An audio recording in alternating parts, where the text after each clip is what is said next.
looking back the first time going from 10k to a half, I'd agree with you. Different now. Even though I'm looking at going, logically that makes no sense whatsoever. No. But I do remember trying to get from 10k to half marathon, just having a wake up call going, yeah, what's going on here? What's like, I get to 8 miles, 10 miles, and I'm like, I'm struggling here big time, and I don't know why.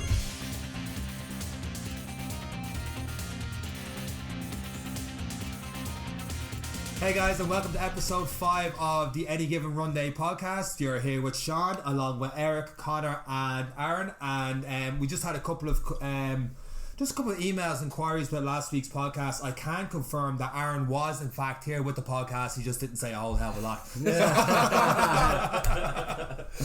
So in this episode of the podcast, we're going to talk about my story with running the marathon and why I do things the way I do them. I think it's just important to know what we've probably learned from the other couple of episodes is that there is the normal way of doing a marathon, which would be just building up your miles throughout the 16 weeks. But some people like to evolve other things as well. For example, Eric is doing his triathlons. He likes to do more, get used to outdoor swimming, cycling, all the rest. Connor doesn't want to give up his GA, and he loves his drinking bans, so he be doing the hurling and stuff as well. And Aaron just wants to do his first one.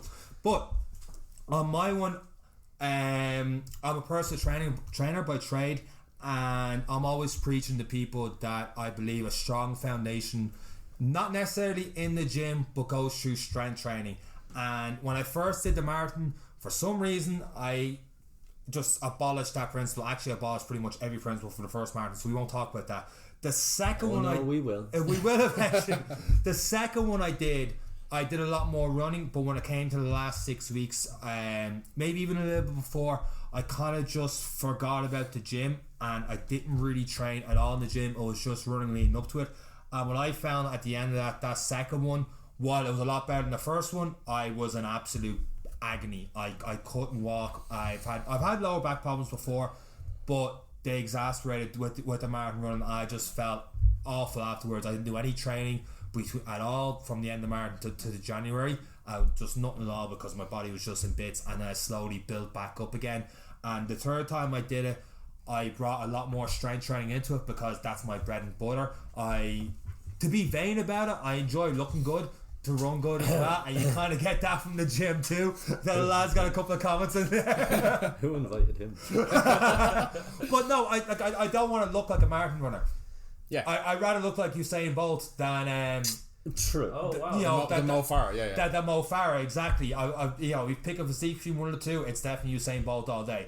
Is it gonna hinder me a little bit when it comes to doing actual marathons? Yes.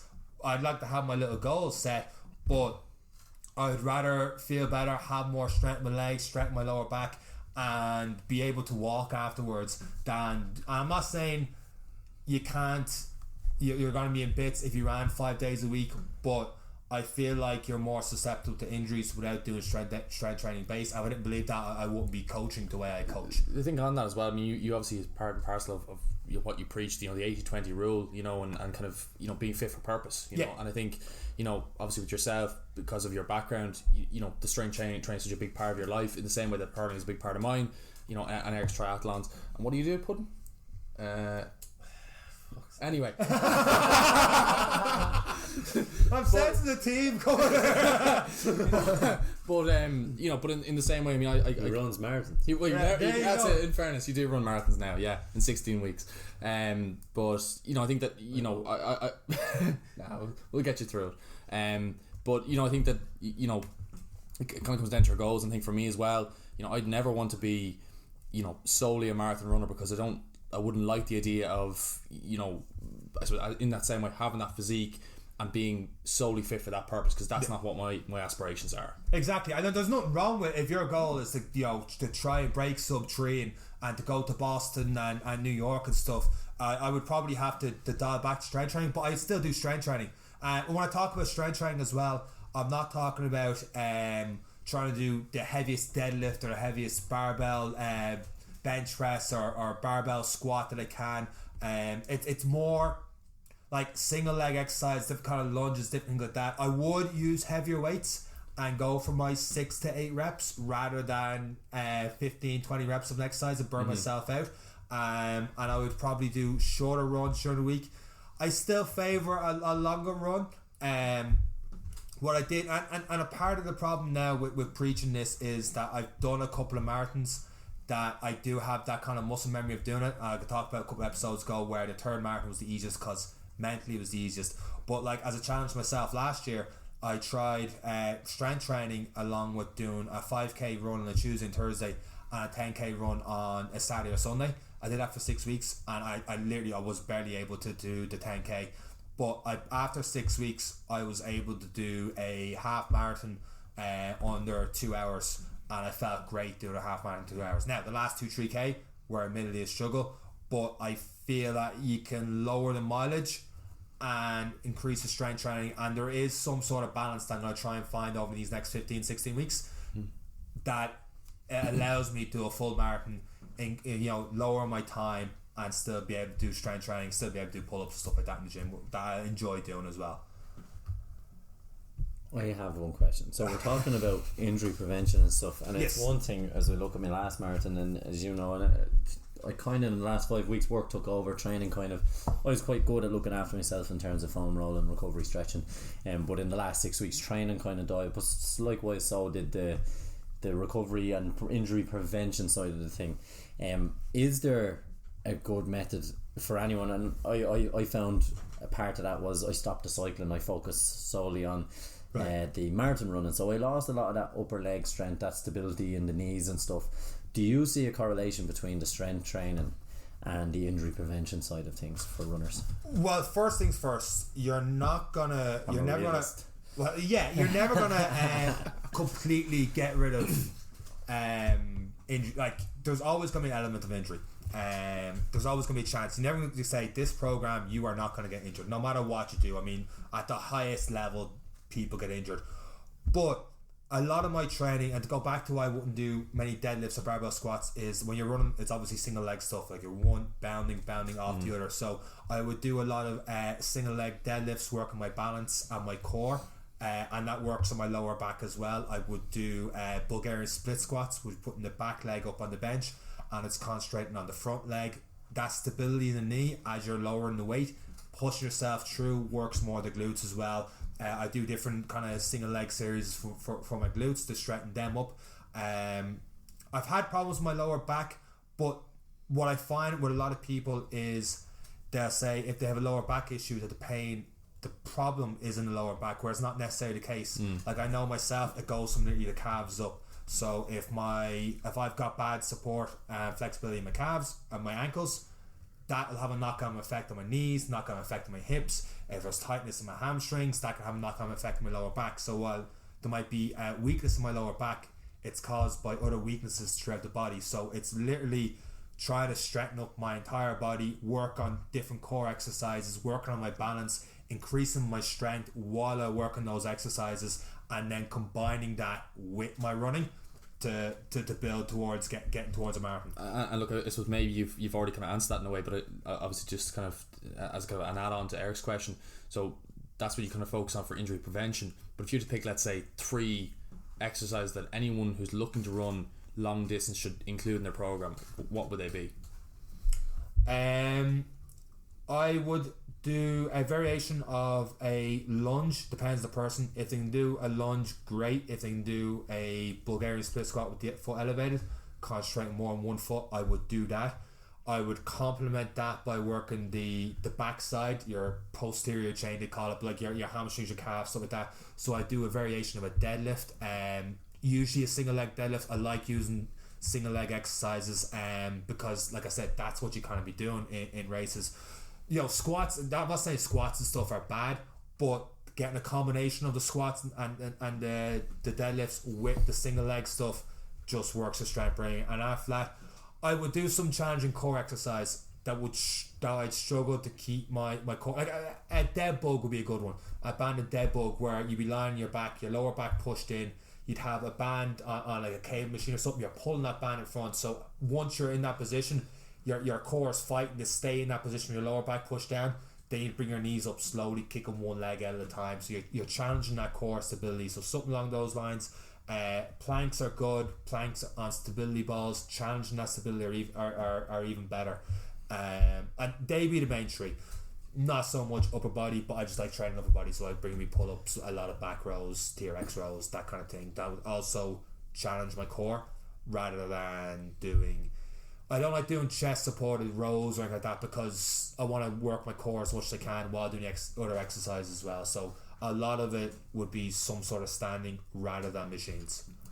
And in terms of diet, obviously you said you like to look good, you like to feel good. Yeah. I found, for me, the aim was to get as light as I could because my average is about 88 to 90 kilos, so I was trying to drop some of that weight to make the round of the 42.2 kilometers easier on myself. How did you find your diet? How did you manage your diet? How do you take on those kind of levels of food to, one, maintain the physique like Mr. Olympia, and also and do a marathon? And I suppose that's one thing I noticed was because of such long distance running, I was losing a lot of weight and I had to eat a lot. If it was great, I love food, so I got to eat a lot. But how do you manage the two to maintain that kind of physique? So people who are afraid of the cut, I suppose, or the burning the muscle element. I mean, the closest I'm getting to Mr. Olympia is like going down to the Olympia Theatre, watching a gig, having a few beers. I go for, and I always preach, I would go for like an 80-20 philosophy in terms of 80% clean eating, and I like to lower my carbs to drop that. But there are some meals where afterwards I get the carbs back in, where I need, like you said, there is a certain point where you're having too little food and your recovery levels start dropping, you start slacking there, you start feeling tired all the time. If I was doing a longer run, I'd finish that straight away with some sort of protein shake and some sort of fruit or just something just to get something into my system, something carb wise. I might even use some sort of smoothie or something, get something in quick, and now have like sweet potato fries with my meal then later on that evening. That's not to say they're better than regular potatoes, but it's more of a mindset thing. Calorie wise, they're all the same. You have slightly more vitamins and minerals in sweet potatoes, but they're not necessarily better than regular potatoes. But when I have them, I feel better. It's stupid because I know better, but I almost feel like I'm healthier. And if you feel like you're healthier and you feel like you're having more healthy food, you kind of stay on that track, even though they mightn't be the healthiest option. You do feel that way, and a lot of it's mindset. This whole training with nutrition and all, if your mind's not in the game, you're gonna struggle big time. I think that answers your question. Well, I'd be so different because to me, do I care how I look? Kinda, yeah, everyone does. To say you don't care how you look is one thing, but I know that I'm gonna look quite lean doing these things because I'm quite tall. I'm gonna just look. I'm not gonna be able to carry the muscle, or I'll just be too heavy. It'll just be too much for me. Or maybe I'm wrong. Maybe there's people out there that are going, no, you can be 110 kilos and run marathons, no problem. But for me, I just think it would be too much. But I operate on the calorie in out system, and you don't like it at all, probably. Now that's not to say I eat a pizza every night because I've earned it, but it's second night. it's only every third. Yeah. I mean, overall, it comes down to calories in, calories out. Yeah. I just think realistically, you're not going to count every single calorie coming in, and even when you do, there might be some inaccuracies. Like a lot of people would use MyFitnessPal for counting all the calories coming in. The mistake I find some people using that is if they have a light day, they don't eat too much, and all of a sudden they're like, let's say their goal weight for argument's sake is 2,000 calories, and they're up to 1,600 by the end of the day to go. I got 400 calories to play with, and then they eat a little more to lose that to hit 2,000, but still be in a calorie deficit to lose weight. Whereas, fine, if that's not accurate, and in a lot of cases it's not accurate, instead of 1,600, you're actually on 1,800, you're actually on 2,000, you've actually nearly hit your limit, and people go, I gotta make that up, and then they try and make it up, and they're actually hitting their... They exceeded that. Yeah, they're exceeding it, they're hitting the same level, and they're wondering after a couple of weeks why they haven't lost weight, or they're not counting calories from something. They're like, I went and had a coffee. I was like, did you really?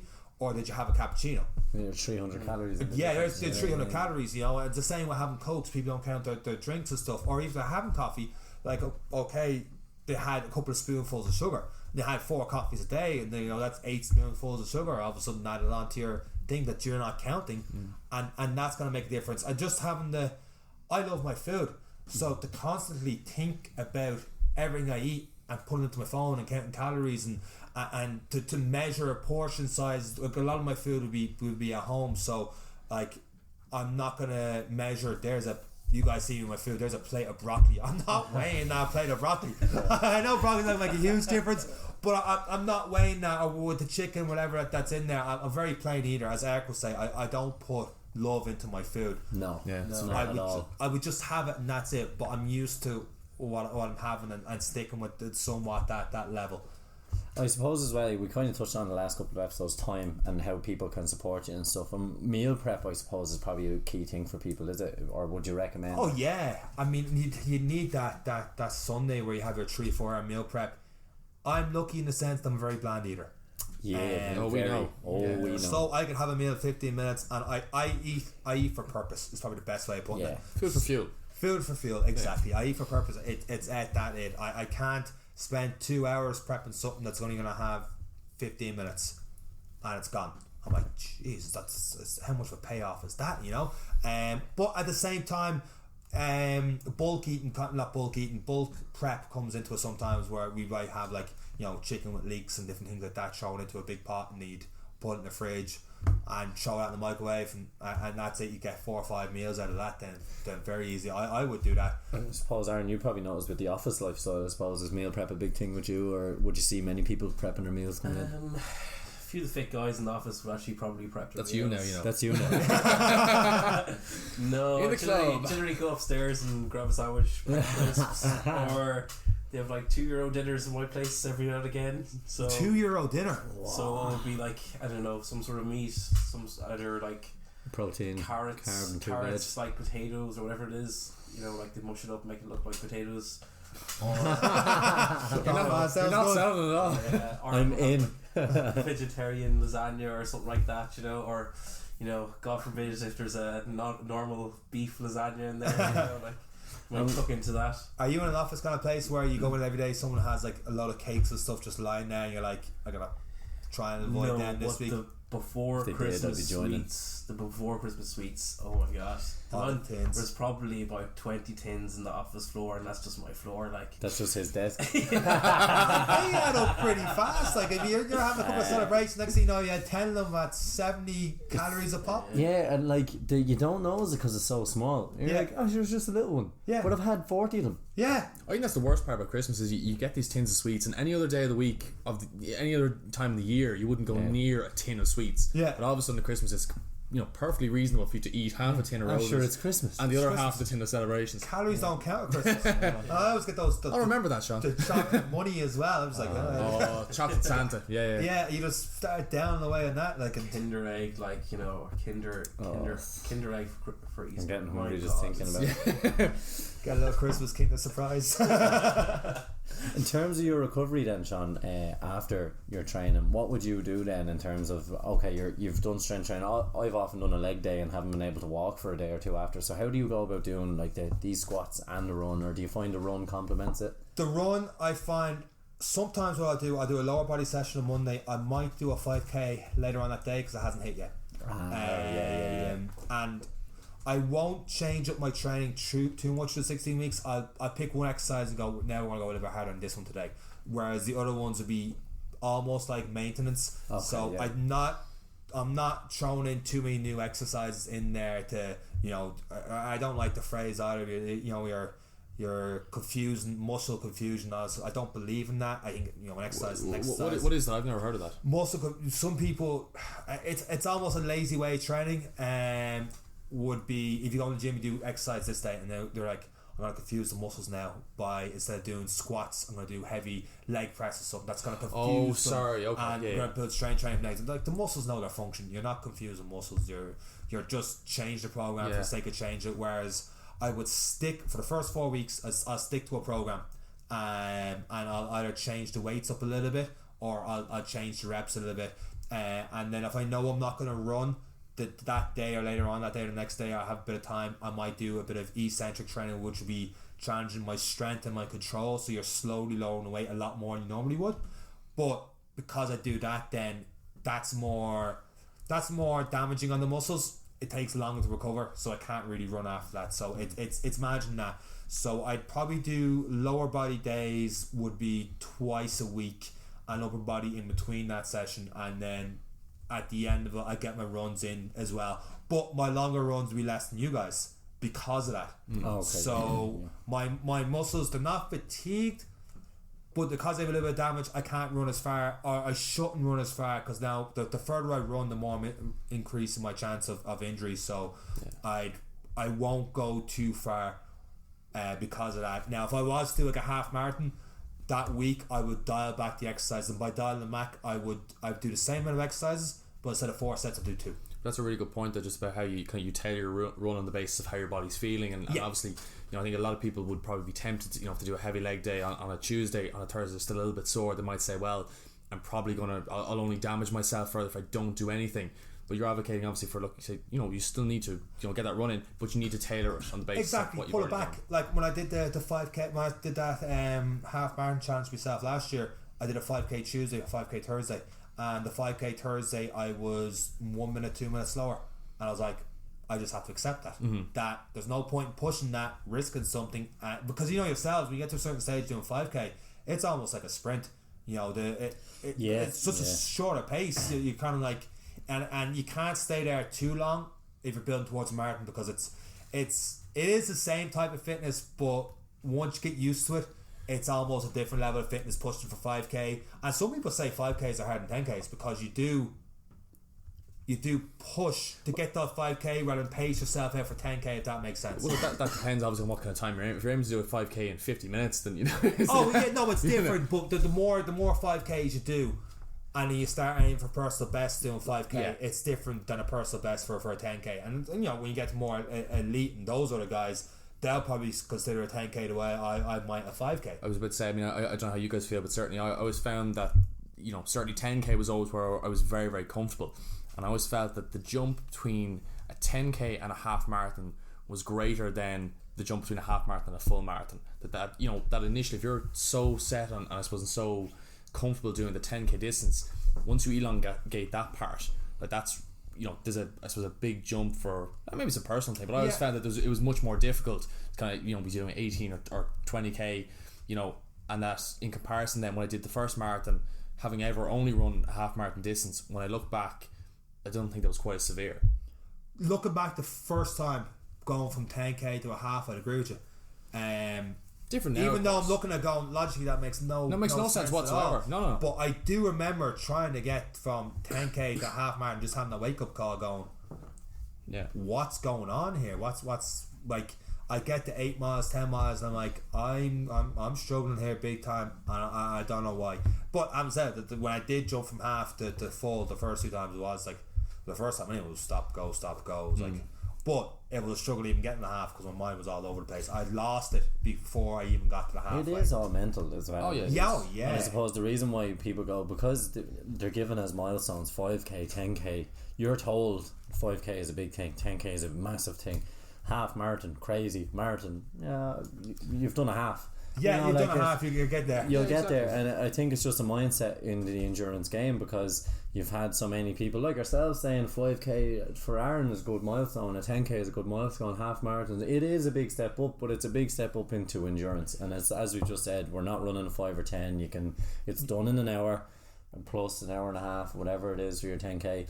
Whereas going to the half marathon, it's the first big step at being out on a road for a long time. Yeah, I remember even just the first half marathon I did, and mine was out in Clontarf on the 4th of December.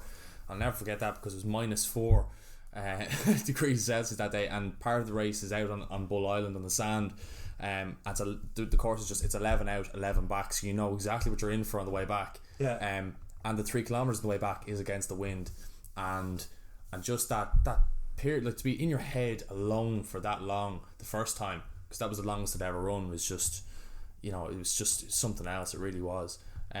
But obviously, I think we're maybe forget that obviously this is Aaron's first. I mean, for you, Seán, in your own experience, like, how would you kind of advise anyone doing their first marathon to kind of address the milestones in terms of those 16 weeks? You see, I still like getting the strength training in, building up towards 10k, and after that then maybe narrowing the strength training down to 1 session, 2 sessions a week, and getting your 3-4 runs. As much as my runs would drop, I do think because of mindset, especially for your first one, you need to run more to get it done. To be confident on the day of this is gonna happen, I'm gonna be able to finish this. I've put the miles in the legs. If you go to that race day questioning where you put the miles in the legs or questioning the program you've been put on, if you're questioning those things before you cross the starting line, you're in big trouble. You may for your first one need to run more. After that, then you can kind of mess around and see what works for you and start doing. But that doesn't mean like leading up to it you can't throw in the heart rate training more or balance of a different sport or anything like that. But you need to be running for your own mindset maybe 3 or 4 times a week just to. And you know how they're obviously only one long run, which they say somewhere between 25% and 30% of your total run would be the average of what they say. I know I'm speaking of average things and then going completely against the grain with what I'm doing, but just to get the first one in, maybe get 25-30% of your volume in on that day, and then the other 60-70% then would be your shorter runs, your interval runs, and that kind of thing from there. And what about the wall? Like, you hit the wall whatever mile, like, do you ever hit the wall at, like, what's the last marathon? Did you hit the wall the Dublin Marathon, I hit the wall. There's a massive hill outside Chapel Lizard at mile 10, 11. Yeah, you guys remember that? Yeah. I hit the wall then. I was really? like, That early? the first one, Jesus, that took the wind out of me sails. He ran differently. He ran like Whoopi Goldberg after that. They hit it all side to side and everything. Like, he said he was alright, but he was slightly ahead of me. I looked at him and go, he's done for. He's not making half. But that's happened to me. The actual... I don't know, lads. Did you hit a ball? So I mean, for me, it was later than that. I mean, I kind of hit the wall at about mile 21. So just in around kind of the back of UCD. Up kind of in around where they say Heartbreak Hill is. There's a hill the big sign that says the wall. And there actually is, yeah. So anyone who's done the Dublin Marathon before will know that they have, I think as Lucas said, have like kind of a cardboard wall, on either side of the road. And it's like, basically the caption is, run through the wall. But it was around there, certainly I started hurting. But really, I think my legs started cramping up just as I was coming into mile 25. My hamstring popped. I was a bit like Eric running like Whoopi Goldberg. I was kind of limp running up until the point where I could see kind of the finish line. And at that point in time, all you want to do is put a smile on your face and look strong coming across the line, But that was me anyway. I don't know about you. Mentally, this time round, because the training was good, I never hit a mental wall. I physically met a wall at 36 kilometers. I got cramp in the first hamstring. When I stopped, I was annoyed I had to stop, but I had no choice. When I went to stretch that one, the other one went as well, so the two of them just kept cramping, and I just reached that point of my nutrition probably wasn't great for the race, in fairness, because instantly I took on a load of sugar, and it was all of a sudden like it was like I couldn't eat enough. I didn't know why I was eating, but my body was like getting into it. So mentally though, I just laughed. I was like, I can't believe it, because I was on for a 3-hour 22 marathon at the time. So all I had to do was just hold on. I just laughed the whole way, and the 3-hour 30 balloon passed me, and I was just giggling because my two legs, I was running like Forrest Gump with braces on. I covered the last 8k with straight legs, and it was I just found it humorous. So in the second time, like you said, I was sure of myself before I crossed the start line. I had a few niggles, yes, but in the first couple of k they weren't there, so I was fine.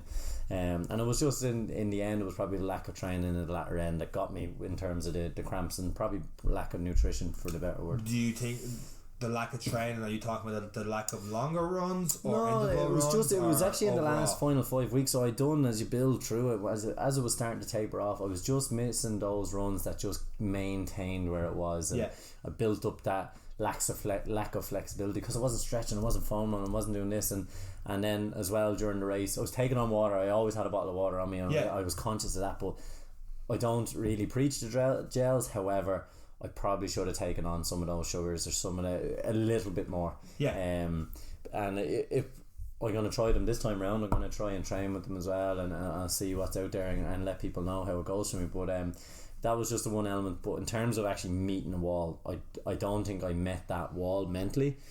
Physically though, the hammies gave in. Yeah. But all I could do was laugh. But I kept going. I was like, it is whatever time I cross now at this stage. But you gotta just laugh. And I knew the 3:30 was going to pass me at the pace I was at. I was like, it's gone, but I couldn't physically go any faster.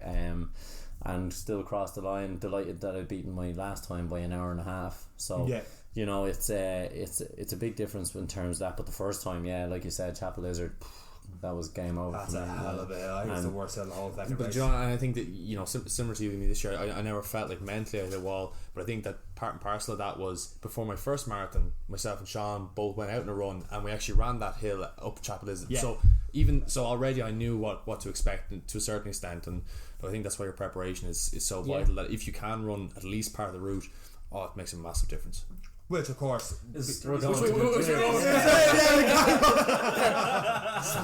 spoiler alert, we won't be running the route ahead of time. So we're going to break our own advice. Well done there, lads. We got to get the Friday evening, might go for a little run. No, definitely we're not. also training in about less than 10 degree heat and going to do a race in 24, so it's going to be interesting. Well, should an Irish rugby team do that in the 1994 and do alright? Okay. See, 1990 I wasn't even alive, Seán. 1994, USA was all about the heat and stuff. They're all trying to get all the fluids in the sideline. Yeah. We got through to the next round of that, didn't we? Not drinking fluids, but like playing football. Yeah, we did. We were 4, Seán.